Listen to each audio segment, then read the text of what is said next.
Dagskrárliðið fer fram á ensku. So I have the pleasure of introducing Julian E. Brunner. He's an art journalist at Art Forum, and he will have a conversation with Katrín now, with slides from the Work Foundation at the Venice Biennale. So, please. Thank you.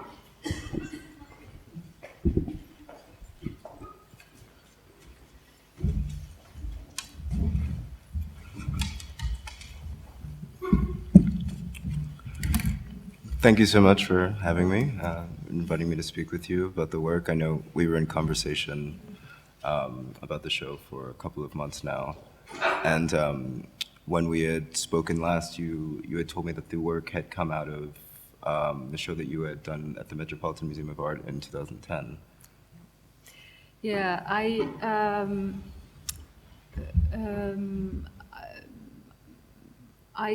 we talked a little bit about this earlier as well, about how you could say that this show I did at the Metropolitan was sort of it was almost like it was kind of like a prompt for this work that deals with a horizontal surface, whereas the work that I did at the Met all dealt with vertical surfaces. Mm-hmm. And in some very sort of basic way, there was a kind of a want or a void or a hunger for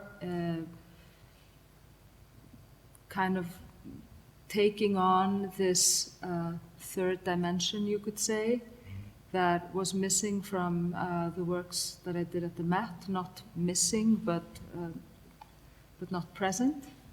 And I think, of course, deciding to work with a horizontal surface brings with it a lot of new issues that are not present when you do something that you just have to look at.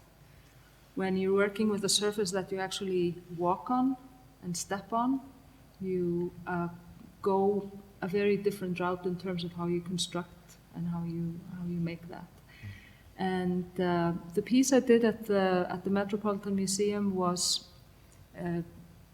based on 2 period rooms that are in the museum, that are part of the holdings of the museum. And part of that, part of my interest in the period room has to do with this idea of a place that is that moves. Both these 2 particular rooms were 18th century rooms. One was in a building in Grasse in Provence, in south of France, and the other one was in Paris, in the Hotel de Crillon at Place de la Concorde. Mm-hmm. And they basically, both of these rooms are then, or we talk about them as rooms, but they really essentially are the skin from the interior of the building.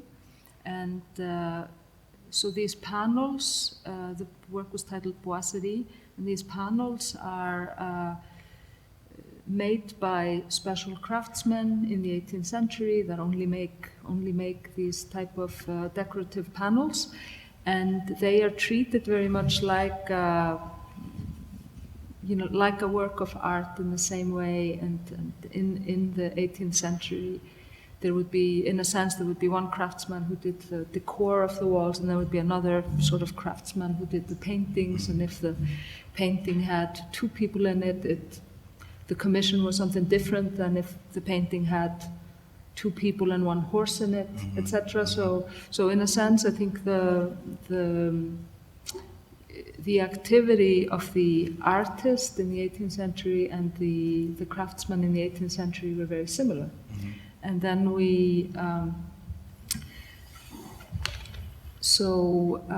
and then these panels are, taken out of these rooms.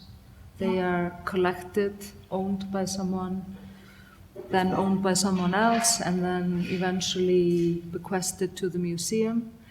And there they are put back together, and they create the memory of the room that they were made for originally. And they are in pieces, and they are sort of, taken apart and then puzzled back together somewhere else. And so I think there was a moment in the very finalization of one of the works where I had sort of maybe partly, I was looking at my schedule and I saw, well, I guess I'm not going to be making an actual floor into this room. So I solved it in a different way. I solved it with, made a different solution for that. And then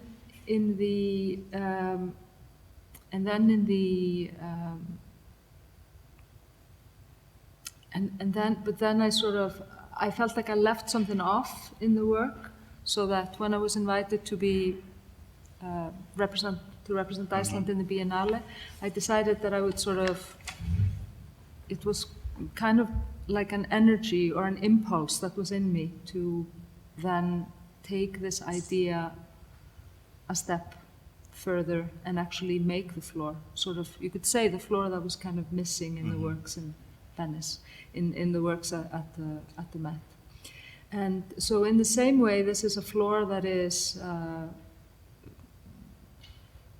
transportable, a floor that is that exists in units or in pieces, that comes together in a certain place to make a certain whole, but then is disintegrated again and comes together somewhere else. Much like the rooms that you were addressing Exactly. at the Metropolitan. Yeah. And in the circuit that the floor takes, being the idea of being born in New York, traveling to Venice, or being assembled in New York, being disassembled, transported to Venice, reassembled again, and then the same process going on again in here in Reykjavik in New York. It's interesting, Reykjavik as this intermediary place between where the idea was first born and where it will be sort of Exactly. Culminates at the end. Yeah. Yeah, in a sense, there are kind of like 2 points of origin for this work. And one is, of course, Iceland, being that it is where the project originates and being where I originate. And then the other point of origin is, of course, New York, where my studio is and where the work was, where the tiles were made and where the floor itself was actually made. And I have made several works that deal with this idea, this kind of artwork that is transitory, an artwork that does not have sort of a given. It's not a given where the location of the work is not a given. The location is in itself kind of a conceptual variable, you could say. So I think that's part of what I was playing with. It's a site-specific work that moves from Site-specific site-specific work that is, which variable. in and of itself is a paradox. Exactly. Which reminds me of Theseus's paradox, which we had discussed. Yeah. We had discussed before. Yeah. Yeah. Actually, when I had completed the construction of the work in Venice, I was in the exhibition space with one of the guards, and we had this very interesting conversation, and we started talking about the story of Theseus's ship. Mm-hmm. And the story of Theseus's ship goes something like this: that every little by little, as the timbers or the units in the ship break, and each sort of section of the ship is replaced. Mm-hmm. And by being replaced, eventually you have materially an entirely new ship. So then you have to ask the question, if materially the ship is not the same, is it then the same ship? Mm-hmm. If every timber, if every piece of matter in this work has been, in this vessel has been removed and replaced with a new, can we still say that it is Theseus' ship? And I like to take this question and kind of inverse it and say, if you have these interior surfaces that come out of a place that is in southern France in the 18th century, they are then taken, they are moved to a different place, and they end up in a museum, for example, or somewhere else. Mm-hmm. Is it then still the same place? Mm. And this is always a question that I'm interested in my work in general. This question of this kind of, you could say like this transfer through perception, this transfer of experience of place, let's say. It becomes a bit of an epistemological question of whether or not we know that a place still exists. We know here now that Reykjavik exists, but how do we know that when you're not in New York, how do you know New York is there? When you're not, exactly. When you're not in the place itself, how do you? Exactly. How can you be sure that it exists when you can't bear evidence exactly, to it? Exactly. And I love questions like that. These questions that sort of, questions that in some ways exist only for the sake of existing or for the sake of form, but then do have a very important meaning. And I think this work, the works that we were talking about from the Met, and also, for example, these unbuilt houses that I've been working on for a while, they all have this kind of commonality, or they have this sort of common nature between them of hovering somewhere between being real and being between existing and not existing. And I think that I try to kind of extract phenomena in our culture that has this nature. And I mean, sometimes it takes a lifetime to sort of pinpoint what it is, like what is the precise question that you're always, getting at, or what is it that what is the quest that you're always on precisely? And I don't, I hope that I haven't solved that riddle, because that would be terminal. But I think it has something to do with this. If you think about the houses, the unbuilt houses, they do bear evidence of real lives of people that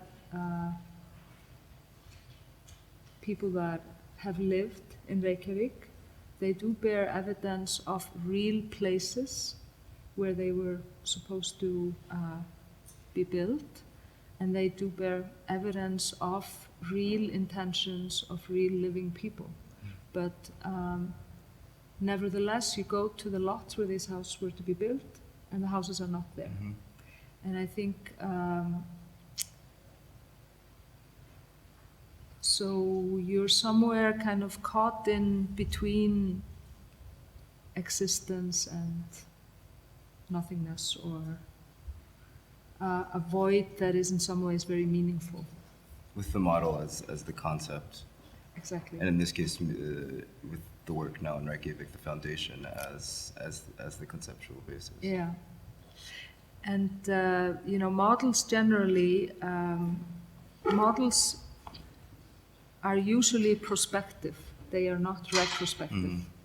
Models are made as a way to envision something that is to exist in the future. Whereas often the way that I make models is that they are models of something that did exist in the past. And, you know, this piece here, even if it's not a model, it's in full scale. It is a testament to something that, even if it never existed exactly like this is a fictional building, it's a fictional pattern, it's a fictional floor, it is still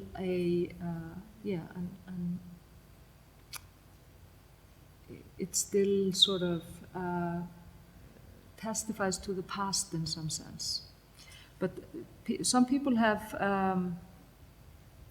mentioned that, and I think it's true, that even if the pattern has this kind of look and feel of an 18th century floor, the method in which it is made and the actual sort of combination of materials and techniques and design are completely impossible in the 18th century. You're referring to, well, also the fact that you've made it by hand as well offers another well, level to it. I mean, for example, that you know, a pattern like this would be more likely a parquet pattern. It would not necessarily be tiled. If it would be tiled, it wouldn't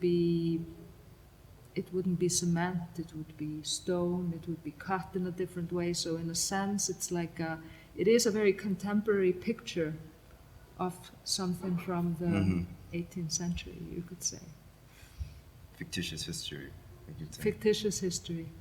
And you know, I always love this, you know, I love this, also this question of like, what is historical fiction? What is fictitious history? And where do you draw the line?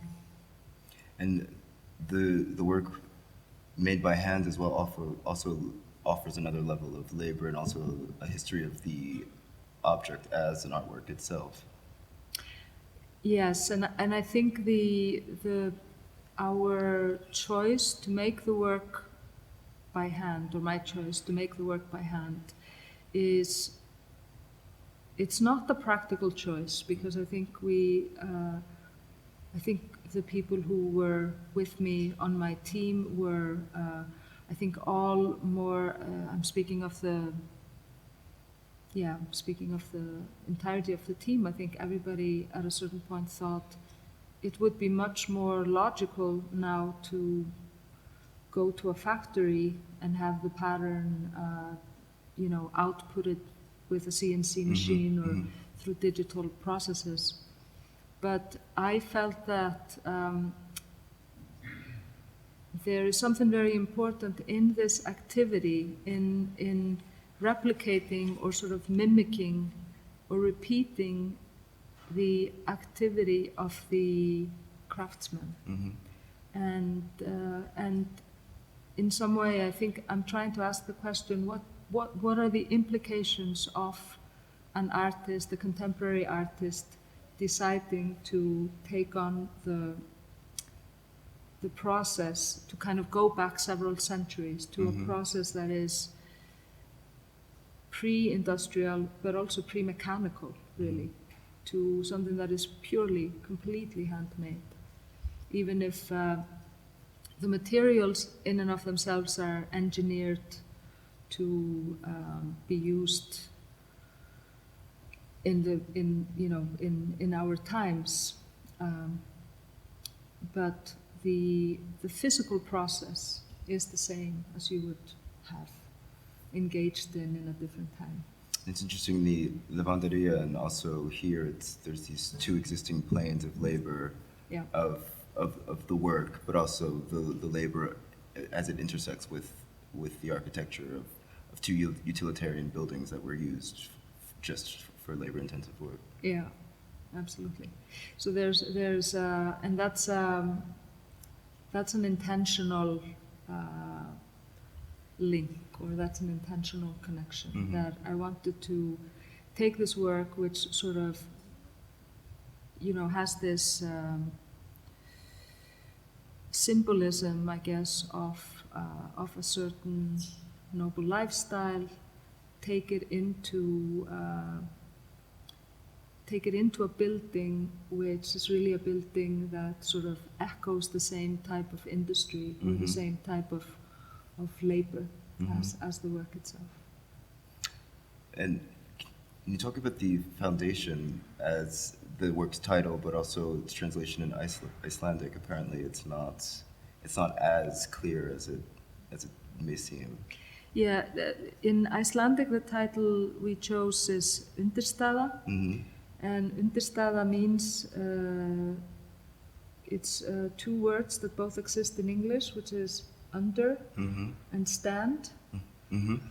But in Icelandic, Undirstaða means what you stand on. It means that which is under your foot, and it has a more, in a sense, it is like the word foundation. It also has this kind of abstract meaning associated to it, but it is, it doesn't.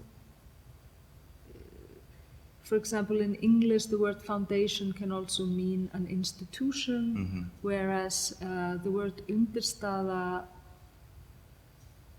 doesn't really have that meaning. Undirstaða is a more, foundation I think is a more sort of, in some ways it's a more sort of, what's the word, formidable. It's a more formidable word than Undirstaða. Undirstaða in some ways is a little bit more, Undirstaða is in reference to the human body. Undirstaða is what is underneath you, whereas foundation is something that comes up off the ground, if you know what I mean. So it does have a slightly different connotation. To me, it seems a bit of a difference between foundation as something that's been established or something that originates, whereas what lies beneath you makes me think of layers of history that actually lie beneath the ground, as most modern cities are built on layers and layers of history. Yeah, we were talking earlier. Peter mentioned the architect Peter Eisenman, who actually, I think it's pertinent to kind of mention him, in this context through some of his work. And I feel in some ways when I saw his work for the first time, which I think was in Berlin probably, it was almost like if I just got plugged into something. It was like I was just being sort of plugged into something that I completely understood. And I think that this idea of memory in terrain, you could say, and this layering of memory is something that I've always been. It somehow comes very logically and kind of automatically into my thinking.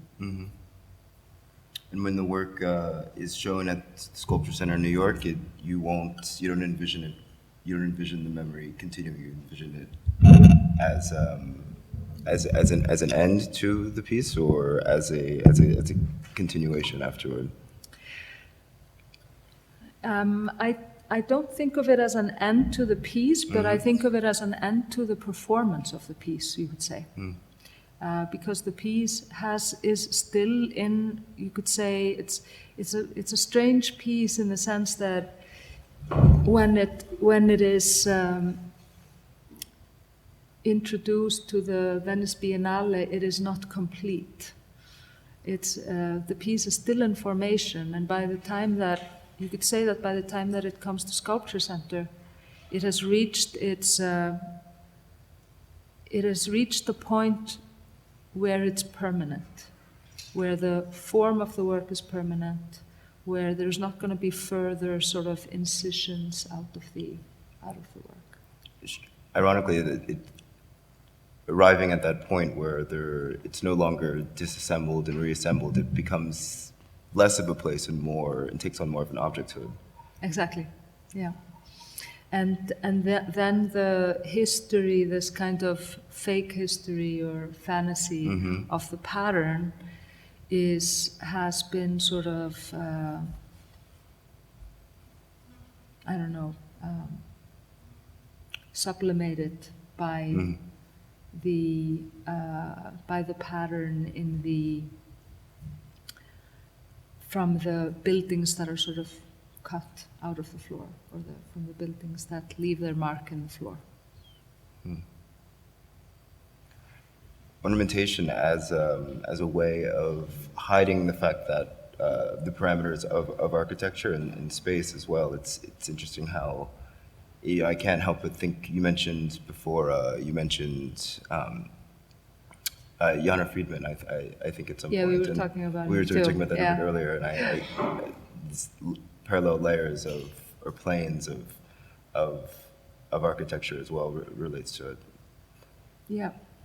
Yeah, I mean, I went on a little sort of, I don't know if it was sort of a little roundabout in my work a few years ago, where I got very interested in these type of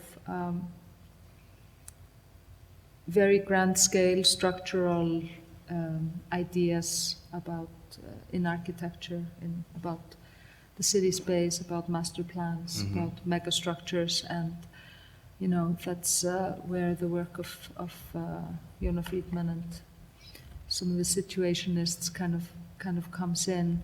And I think I somehow feel like there's just this work is in some way like a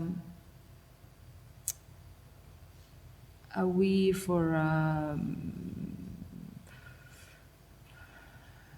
not a conglomerate, but like a unification, I think, of a lot of different threads of stories or thoughts that have been in many of my previous works. One of them being this. I mean, clearly this is an elevated floor, but it's more of an idea of a floor than really an actual floor. It is made very clear that this is not something that is actually connected to the ground. It is floating. It is on these risers that keep it really separate from the ground. And in that way, I think the word Undirstaða describes it very well, because Undirstaða is really begins with the body and goes under the feet of the body, but it doesn't really, it doesn't begin from the ground. It doesn't begin from the ground up, like we were saying before. It's interesting, in your research, when you were looking at 18th century floors, it's interesting that you would choose this period, pre-industrial period, where spatial temporal relationships would be even more grounded by even more concrete, opposed to some mechanical post-industrial society where things move faster. And nothing seems to be as concrete as where you are here and now. Yeah. I think part of the reason why I chose this time period was, again, it has something to do with these pieces that I did at the Met, that I had already sort of delved into a certain amount of research that based on the 18th century. I mean, originally it was a little bit of a coincidence that I ended up in this period of time, but then I've also become very interested in it from the standpoint of, the time before the French Revolution was a time, this kind of eclipse, this cultural eclipse, and that takes place at the French Revolution, of dramatic social changes, which of course we were experiencing in Iceland in 2008, and there is this sort of dualism in the work between a leisurely life and a laborious life that I think is somewhere something that is very sort of deep in the fabric of the work. So, but it's something that I don't. I think that is one aspect of the work. I think it is one sort of one story in the work, but there are many stories in the work, I would say, and people, take the story that they are most interested in, I think.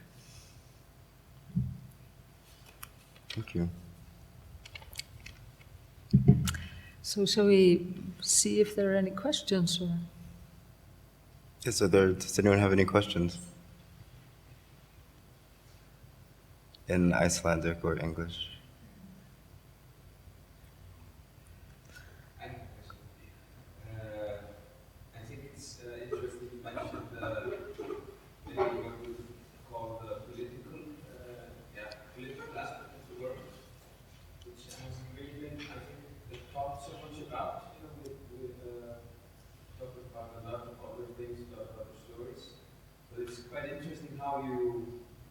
I mean, I feel that it's quite actually a quite political work, dealing with issues of, almost class struggle or class division.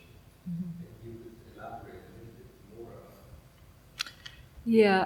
For example, how you chose to show the work in places of former labor. Yeah. Yeah, I think in a sense, I think the work, and I mean, I think this kind of comes back a little bit to my own kind of I don't know how to say it, like my ethic in my work, or how I think of like what purpose does my work serve for me. And I think that the meaning of the work is in some way, I'm not entirely the author of the meaning of the work.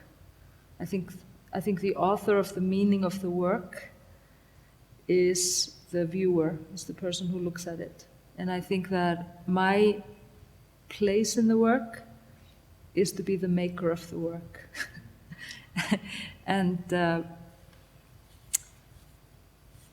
And I think that the work is not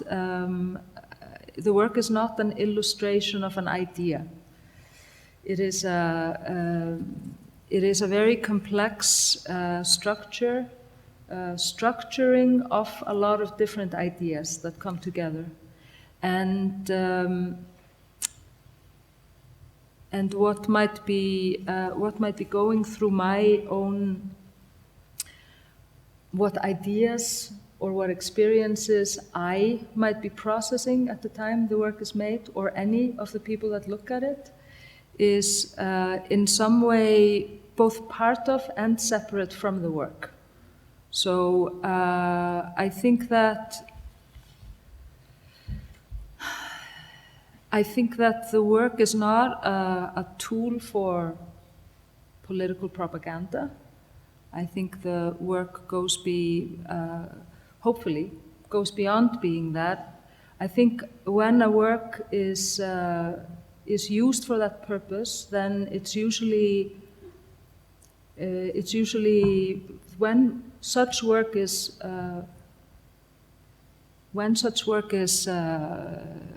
successful, it is very flat, and you could certainly say that this work is very flat. But this work also has a dimension. I mean, in a sense, what I make is the flatness, but what is the work about? The work is not about the flatness. The work is about everything that is divided by the flatness that the work creates. So I think that's my answer. Are the reactions different from Venice to Italy? If you think of New York, about different types of reactions from the public? Did you hear something unexpected at one place or the other that what you thought would be the reaction? I think my sense is that the work is seen differently by people here, by people in Iceland. I mean, it's a very different context. I could talk for a long time about how different the process of making the work is, and the difference of working with a local team in Venice and a local team here, and because of course in a work like this that is so big, we are always processing ideas. We are not just processing structure. We're also thinking about the meaning of the structure and how that is. But I think. I do think, I'm trying to think how I would describe. I don't know if I can really summarize how people here approach the work differently. But of course, in Venice, a decorated floor is a very common thing to see. And in Iceland, there has never been a floor that looks like this. Especially that is the foundation that you can see more here than in Venice. Exactly. You can see the floor more than the foundation, and here you see the foundation. Foundation more than the floor. Exactly. Yeah. And you learn something from will the work require something additional in Reykjavik before going to New York? Except the math, of course, that you learn. Did you learn something? Did you add something, or will you add something which you may not have thought of at the beginning? So far, I have not thought of some new developments in the work, but from Venice, the work did change. We did in Venice. We had to respect certain. We had some sort of structural dimensions that we had to work with, and there was a certain. We built in the. We sort of built that into the design of the work there, and we felt when we looked at the work that we were interested in experimenting with doing it a little bit differently in Iceland, and I think that we will probably sort of stick to that. We will stick to that. Plan when we show it at Sculpture Center, and there might be some further developments. I don't know yet. But for example, I've been away from Iceland now for a month. We installed the work in January, and the light in Reykjavik now at the end of February is so different. I mean. At this during the darkest months of the year, there is such a big difference from, say, January to February, and the sun in February is very low and the light is very white and it's very dramatic, and that somehow, when I'm looking at the work now, I feel like I'm looking at an entirely different installation than I did a month ago. And that might, I'm very interested to see how the work is going to continue to change with the different lighting conditions. I think someone earlier asked if the work would ever be manifested as a floor, as an actual floor. Yeah. And it would be interesting to see if in the future, when it's displayed, whether or not viewers will be allowed to walk in it, or will you have to sort of circumnavigate the perimeter? Yeah, well, that would be a very dramatic implication, I think. I somehow see it that the work would continue. Then the work has really become a relic. It's become a archaeological, phenomenon. Also, we talked a little bit earlier about the traditions the floor sort of staking out territory, and with rugs, for example, in certain cultures, laying down the rug is a way of staking a territory, and I think there's certainly some of that in this work as well. And we, of course, we are as an Icelander in Venice, we are, Venice is this kind of, contested and competitive territory when it comes to the time of the Biennale, and everybody is looking for space, and and how do you solve this issue of either having a pavilion or not having a pavilion, and how do you address that? And this is a little bit like sort of, rolling out the rug in Venice in that sense.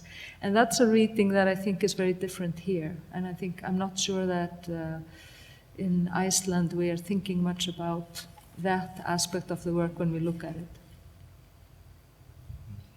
So. Following on from this one, the foundation with the access floor and floor and all, just in terms of kind of projecting where it could be in the future, I'm just thinking, to me, experiencing the floor has so much to do with the mobility of people, and kind of performance act of the piece, and how people enter, the access, and move around, especially we were talking before about the opening night, is that how you have these different groups of people on the floor and around, and it becomes like a stage. Just wondering, would you see the piece as being kind of a piece in a public space, art piece in a public space, where you actually would engage that movement, or do you see it more as kind of Private experience, yeah. private experience? That's kind of different. Yeah. Yeah, absolutely. Yeah, I think that's very true. It's an important point, I think. And I think that the work could be developed to either in both directions, in a sense, and with slightly different meanings. I think that obviously a floor such as this, a floor that is the type of floor that is represented in the piece, is a private floor. These pavilion structures were private. They were, places. They were private places for the enjoyment of art and leisure. Whereas so what does it mean to make a floor like that public? And what does it mean, for example, to put it in a very public place? What does it mean to keep it in a private, secluded place? It's just, the meaning is completely different, I think. And I think the piece would be very interesting. I mean, to me, it would be very interesting in either. I think there would, what's kind of interesting, and this kind of goes a little bit back to the question from before about what is going to continue to change in the piece. I foresee, for example, that the understructure might continue to change, depending on how it is how it continues to be installed, and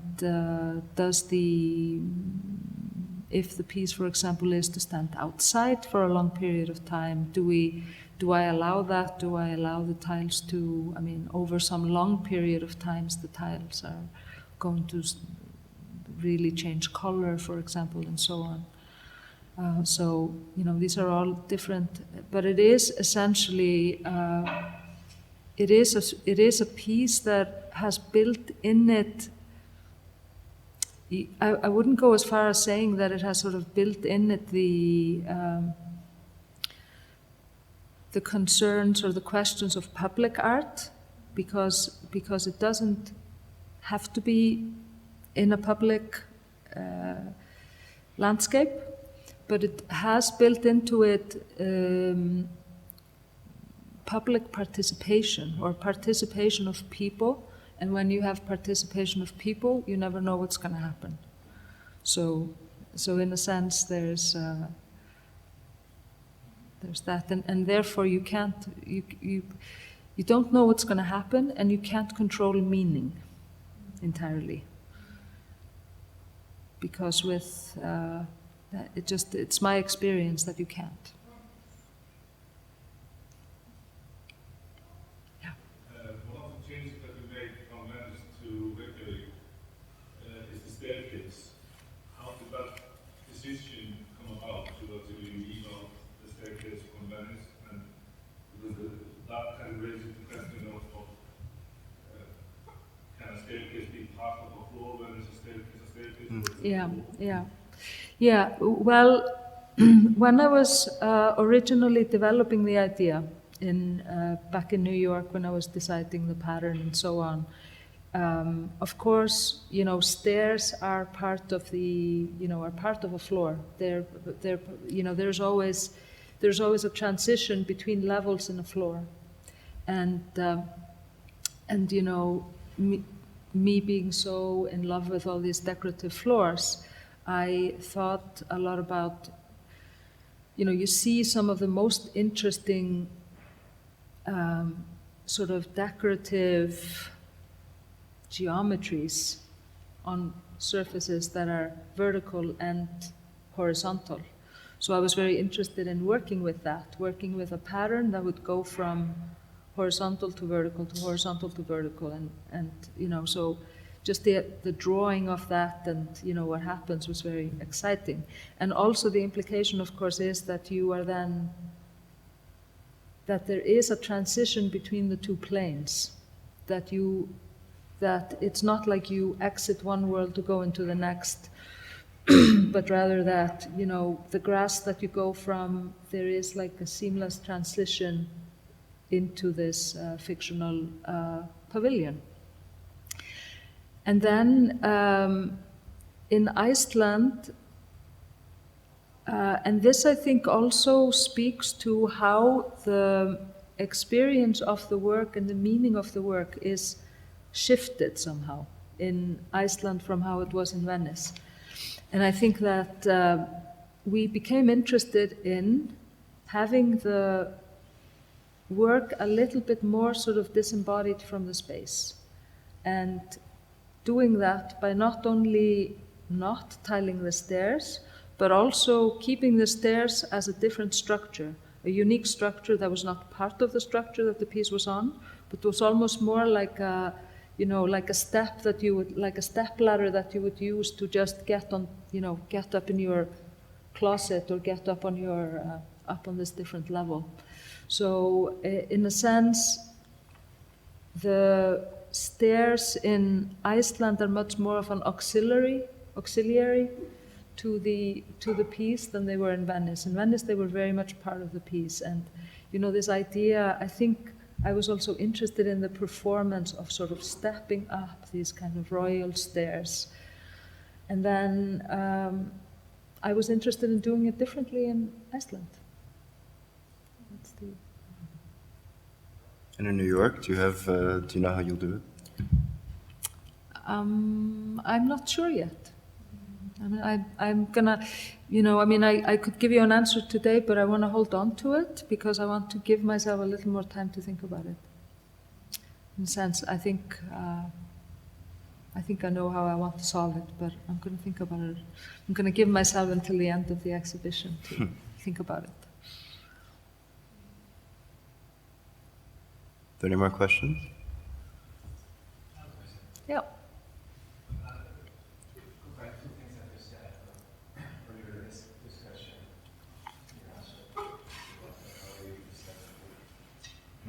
Illustrating an idea and combine that perhaps with very well said in an earlier discussion that this is an idea of a floor. Yeah. Which led to my mind, to a very interesting discussion about this as a painting. Yeah. Open new ways to talk about the work.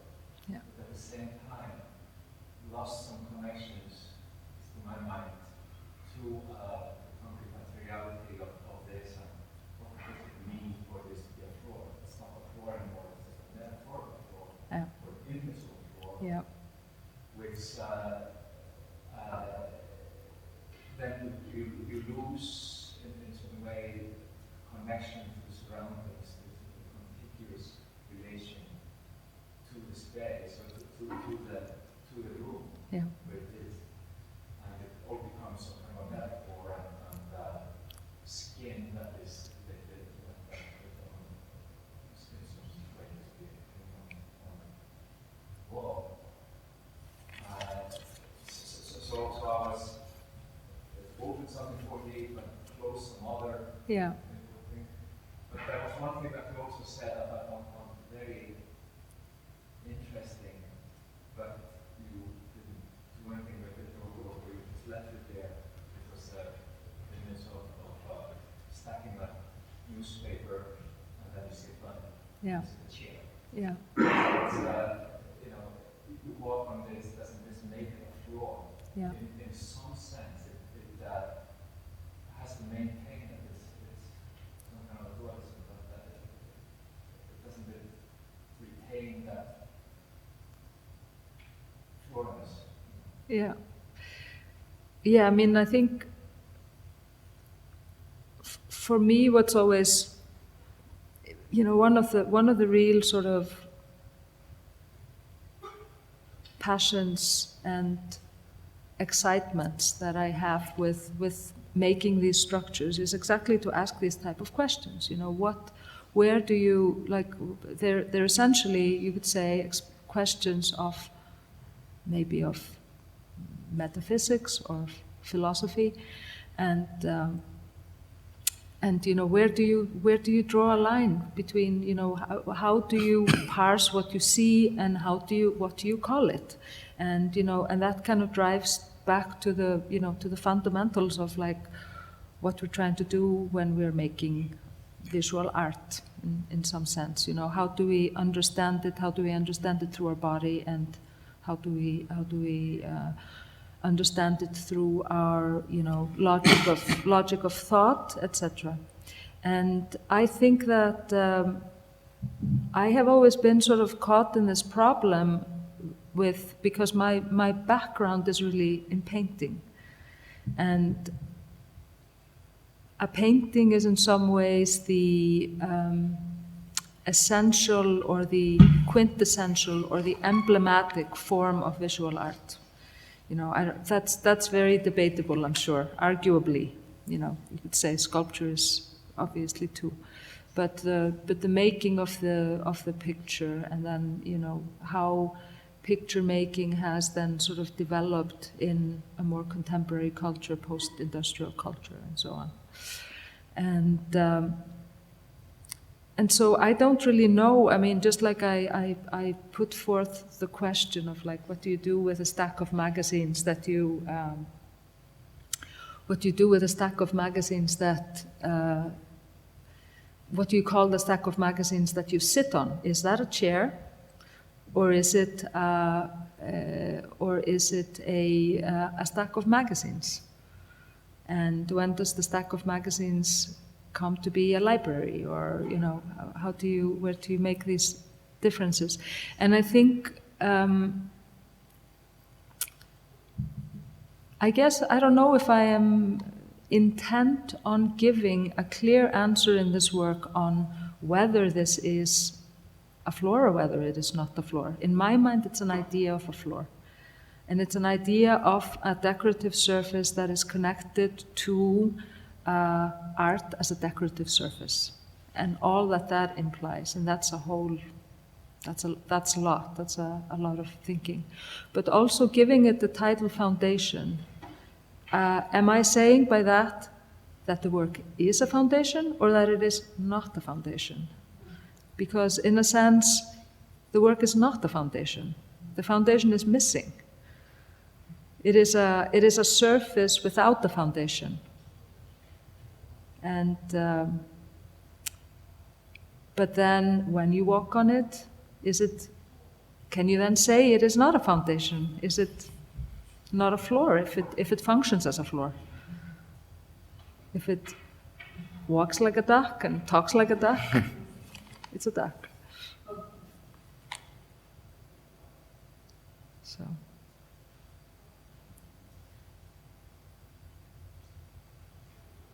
Does anyone have any more questions?